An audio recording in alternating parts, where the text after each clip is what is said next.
Wielkie brawa dla reżysera.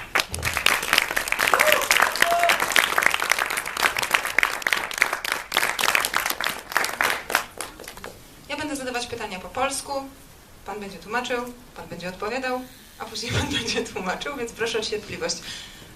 Moje pierwsze pytanie jest takie dość ogólne, ale to jest coś, czego zawsze byłam bardzo ciekawa, bo Palindromy to jest film o strasznych rzeczach, a zawsze wszyscy się tak strasznie na nim śmieją. Jak to działa?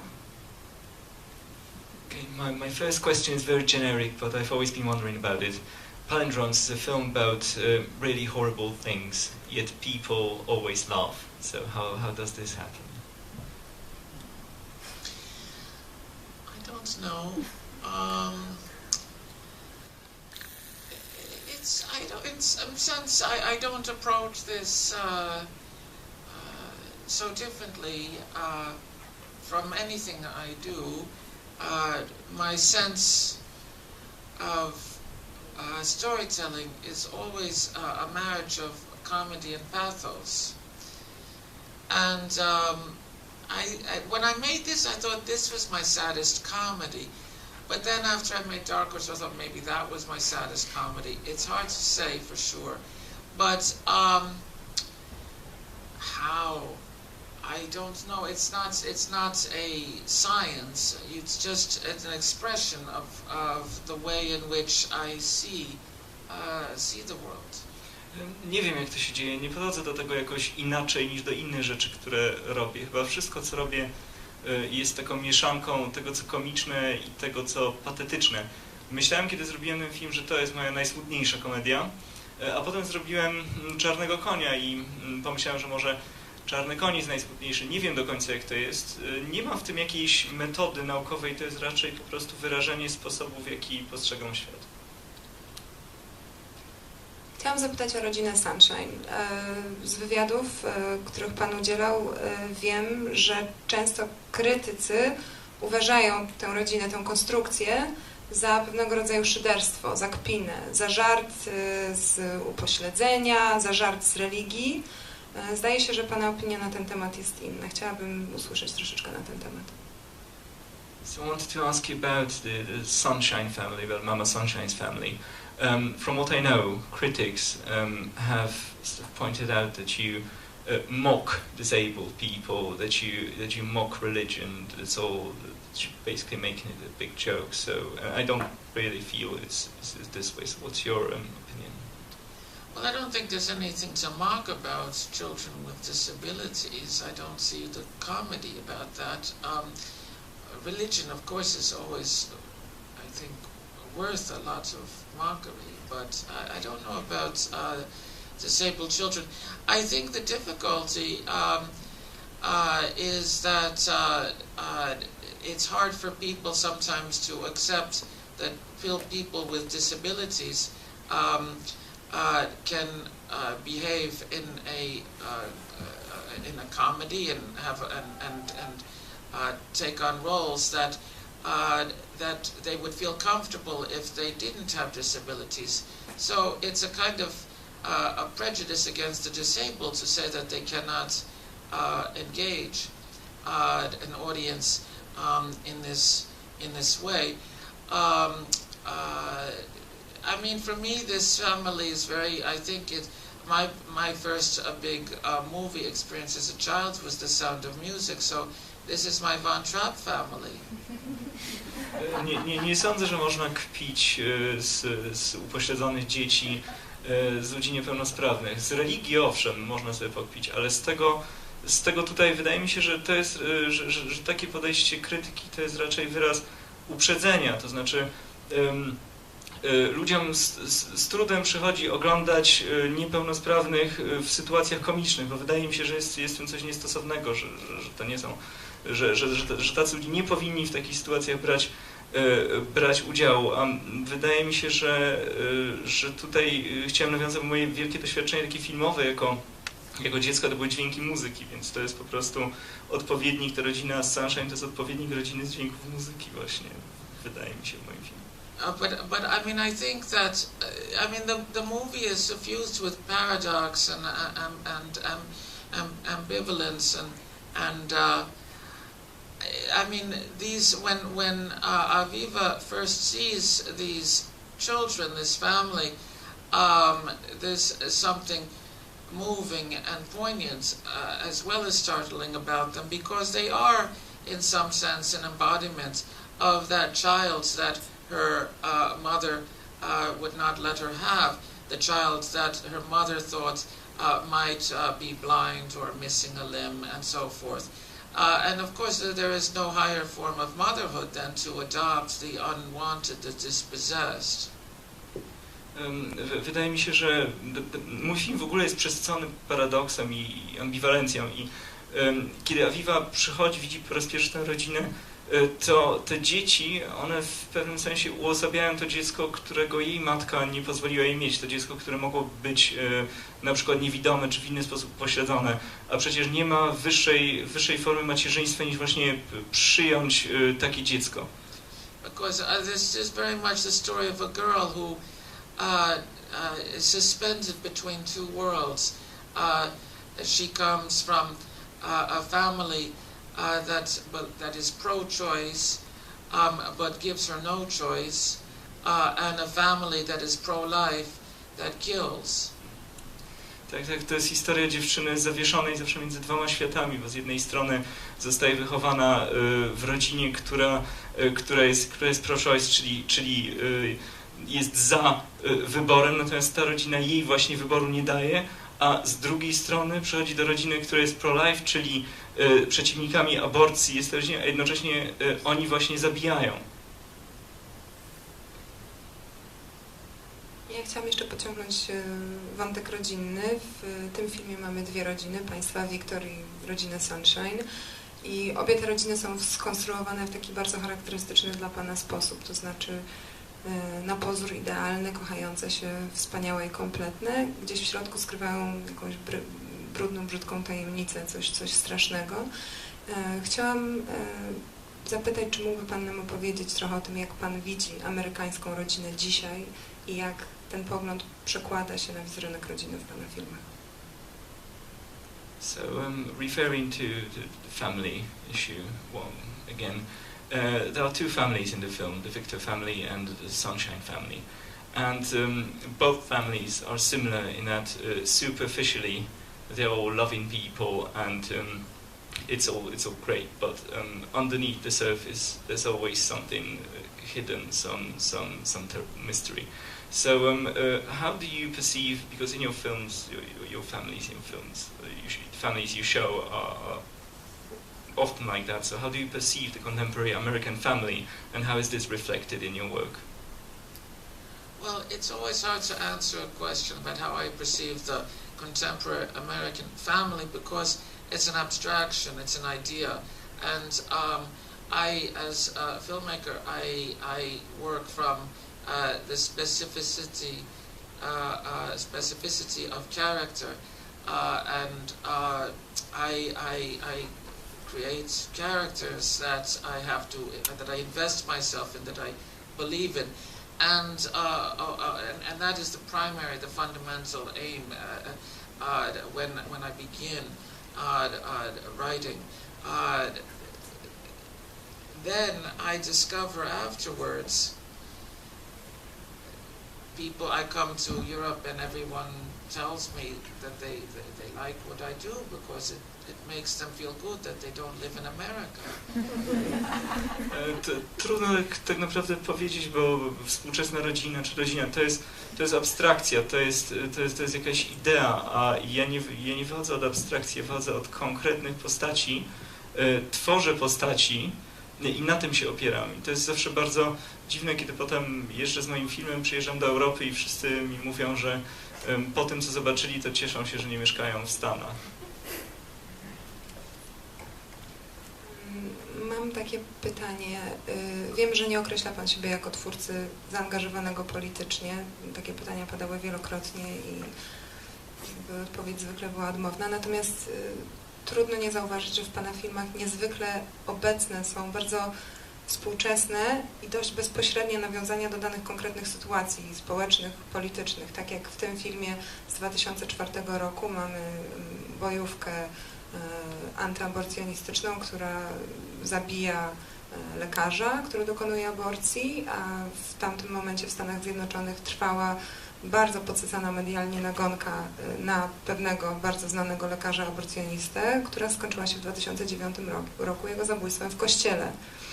Bardzo głośna sprawa i takich bardzo jasnych, zdaje się, nawiązań jest w tych filmach wiele, więc jakby jak to jest z tym przepływem inspiracji z rzeczywistości do filmu i jak to wygląda?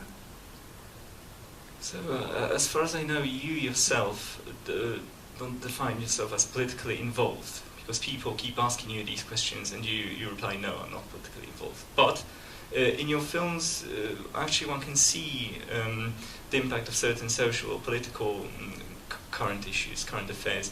And in this film particularly, there's this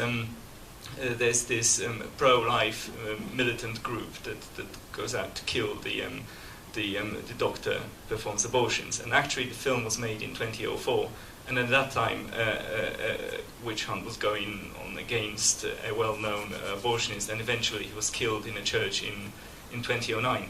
So how do you say, how does reality, what's happening, how does this inspire your work? Well, first, I think there's a little bit of mistranslation or miscommunication, because I don't think I would quite describe myself as apolitical. I think that would be a little misleading, a little false. Clearly, my work, particularly this film and Life During Wartime, are particularly conscious of the political and social situations. I forgot what the rest of the question is. We'll translate that and then I'll remember.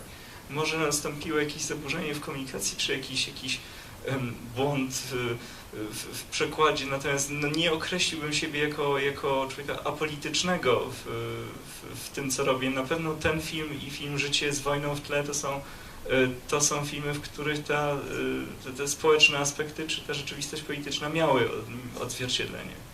I mean, if in fact, if you did describe yourself as apolitical, it's a political statement to even say that. Ktoś, kto określa siebie jako osoba apolityczna, powiedzenie o sobie, że jest się apolitycznym, to już jest deklaracja polityczna. But I forgot what the question was. Oh yeah. Oh yeah. Yeah. So yeah. Oh, so yes. So yes. Look, I read the newspaper and watch television and so forth every day. It's always every day you are assaulted with all sorts of horrible stories about how things are just intractably just doomed. In so many ways, you know, that you read about corruption and all sorts of degradations, so my films are, on some level, a response to that reality. I think my movies are much gentler than the reality of life, although the way people describe it, we wouldn't know. Jeżeli chodzi o wpływ rzeczywistości, codziennie czytam gazetę, oglądam telewizję, jak my wszyscy. Jestem atakowany tyloma potwornymi rzeczami, które się dzieją i tą taką tym nieodwracalnym zepsuciem i tą degradacją, która wszędzie się przejawia, którą właśnie jesteśmy bombardowani. Natomiast moje filmy chyba są dużo łagodniejsze niż rzeczywistość, ale sądząc po tym, co ludzie o nich mówią, no, nie wydawałoby się. I mean, there was, you know, at this time there was an abortionist who was assassinated, and so I always found the idea of being an abortionist in the United States was a very courageous profession, because you really put your life out on the line. Wtedy rzeczywiście zamordowano lekarza, który przeprowadzał aborcję i ja myślałem, że pomyślałem sobie, że bycie właśnie tego rodzaju człowiekiem wymaga ogromnej odwagi. To jest zawód, który wymaga odwagi, bo właśnie w Stanach, robiąc to, jest się wystawionym na celownik.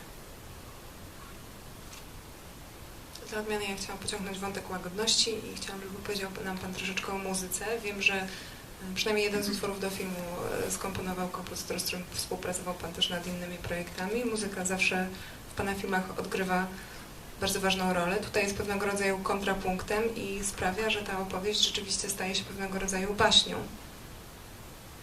So let's now talk about the music for a change.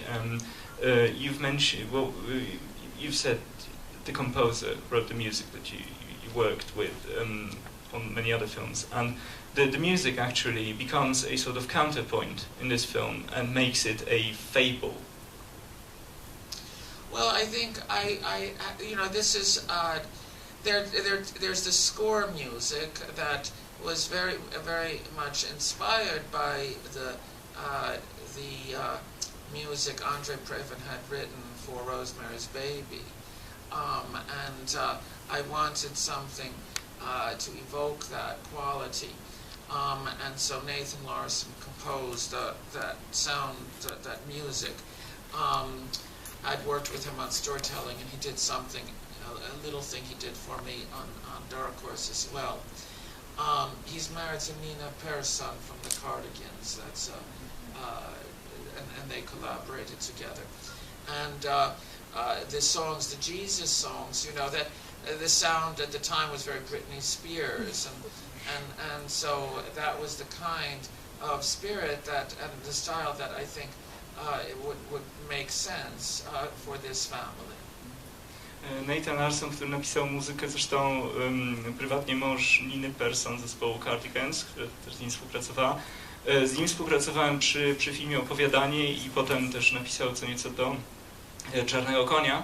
Ta muzyka, którą napisał do filmu, ona miała nawiązywać do muzyki Andre Previna do Dziecka Rosemary. Rzeczywiście to tam słychać, a ta piosenka o Jezusie w tamtym czasie Britney Spears była bardzo popularna, więc pomyśleliśmy, że to będzie właściwie taki klimat dla tego filmu.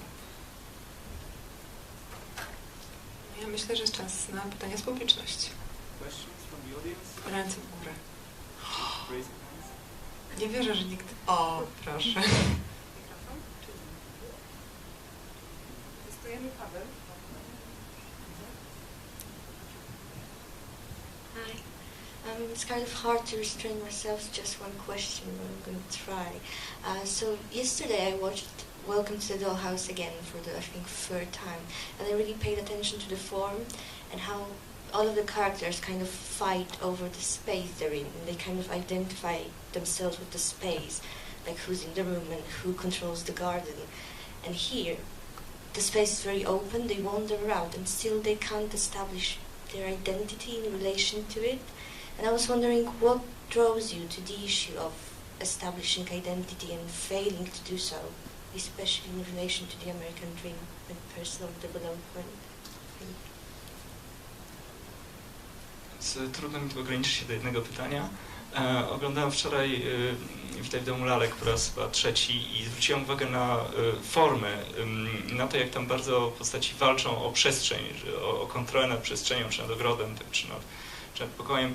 Tu natomiast w tym filmie ta przestrzeń jest dużo bardziej otwarta, a mimo to postaci nie są w stanie jakoś ustalić, określić swojej tożsamości. I teraz chciałem zapytać, jak właśnie Pan się odnosi do kwestii ustalania, określenia swojej tożsamości i też w nawiązaniu do amerykańskiego marzenia. Well, first, you're very smart. I don't. I'm not quite so self-analytical as you imagine. So I work much more instinctively, and then you tell me what I'm doing, because I'm not really as I think aware of all of these details. When you speak of the American dream, you know, it's changed. It used to be 2 cars, 2.5 kids, and a house in the suburbs. But I think today, because there's the 1% and the 99%, I think the 99% their dream is to be the 1%. Bardzo pani bystra, naprawdę. Ja tak siebie nie analizuję i nie... Ja to robię bardziej intuicyjnie, a tutaj pani pozwala zrozumieć te szczegóły, które ja może nie dostrzegam. Ale to amerykańskie marzenie to się chyba ostatnio zmieniło, bo kiedyś to amerykańskie marzenie to były 2 samochody, 2,5 dziecka i domek na przedmieściach. A w tej chwili to jest chyba tak, że kiedy pomyślimy o tym, że jest ten 1% społeczeństwa i te 99%, to marzenie chyba dla tych 99% polega na tym, żeby być jak ten pozostały 1%. Było. Widziałam. Tak, no tak, pytam. W każdym razie ja też chciałam zapytać o Witaj w domku dla lalek. Dlaczego akurat do tej historii powrócił Pan w tym filmie? Dlaczego zostały nam przedstawione dalsze losy tych bohaterów, ten smutny koniec głównej bohaterki? Yeah, I wanted to refer to Welcome to Doll's House also. Why did you decide to go back to that film, and why did you decide to show what happened to the protagonist and the sad end of the main? Yeah, I didn't. It wasn't what I planned. It kind of worked out that way. I was going to have Dawn Wiener in this movie, and maybe she'll be in another movie, because I don't see why a character can have different lives, different trajectories. But I like the idea of the movies beginning with death and ending with birth. You know, that it was a kind of jumping off point for the movie. It's not. I don't think it's really accurate to call the movie a sequel in any way. But it was a jumping off point, let's say.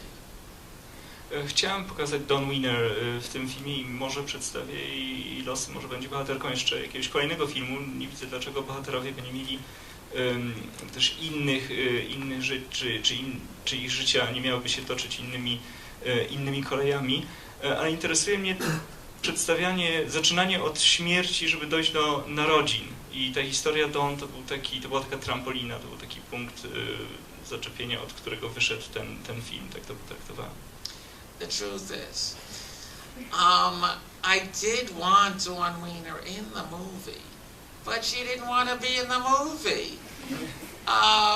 So I've asked her to be in a couple of my movies, but she doesn't want to play the character again.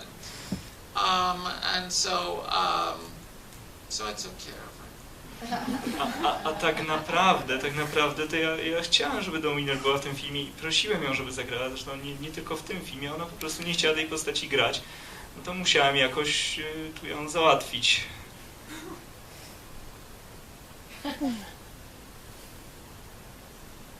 Śmiało, czy ktoś jeszcze? No, proszę.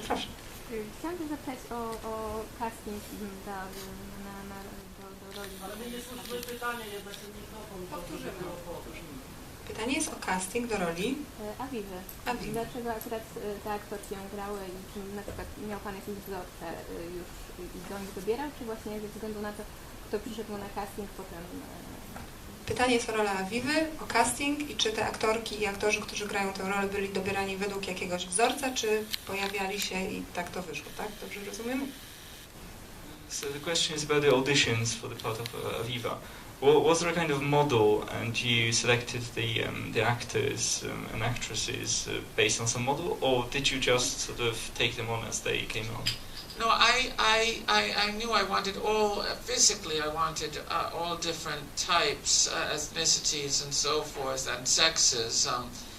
I was, one of them is a boy up here. It was really a quality that I was looking for, and it was a quality of vulnerability and innocence. And so that's, so Ellen Barkin, she'll tell you, it didn't matter which Aviva she was acting with, she felt that there was a kind of coherence, that they all felt like her daughter. Chciałem, żeby byli jak najbardziej zróżnicowani pod względem rasowym, pod względem płci, pod względem wieku, ale to co naprawdę się liczyło, to szukałem w nich pewnej konkretnej cechy, mianowicie takiej kruchości, niewinności i Ellen Barkin powiedziała mi, że kiedy grała z tymi aktorami, to niezależnie od tego, z którą Awiwą akurat grała, grało jej się tak samo. Po prostu wszyscy ci aktorzy, te aktorki przejawiali te same cechy, których szukałem. Czy ktoś jeszcze? Nie? To ja się zapytam. Okay. Well, dziękuję. Okay. I wanted to ask one more. Oh, was one more? From me. Oh. Sorry. Mnie jeszcze tylko interesuje, to jest takie chyba bardziej techniczne pytanie, ale wiem, że w tekstach o tym filmie mam wrażenie, że recenzenci zawsze mają problem, żeby go zaklasyfikować, bo jak się pisze o filmie, to fajnie jest napisać, że to jest, nie wiem, komedia, film jakiś tam i tak ułatwia sprawę, od razu wiadomo, czego oczekiwać. A ten film łączy tak wiele gatunków i nurtów, że właściwie gdyby o nim opowiedzieć, to nie wiadomo byłoby od czego zacząć. I jestem ciekawa, jak Pan myśli o tym filmie i jakby, co to jest za film dla Pana. Yeah, I've noticed that reviewers find it hard to actually classify this film, because it would be nice to sort of rank it as a comedy and then everybody would know what it is. But the film is actually such a mixture of various genres and currents that it's hard to really sort of tell specifically what kind of a movie it is. So how would you relate to this? Do you think it is? Well, box office failure. Klapą kasową jest. But I've had so many.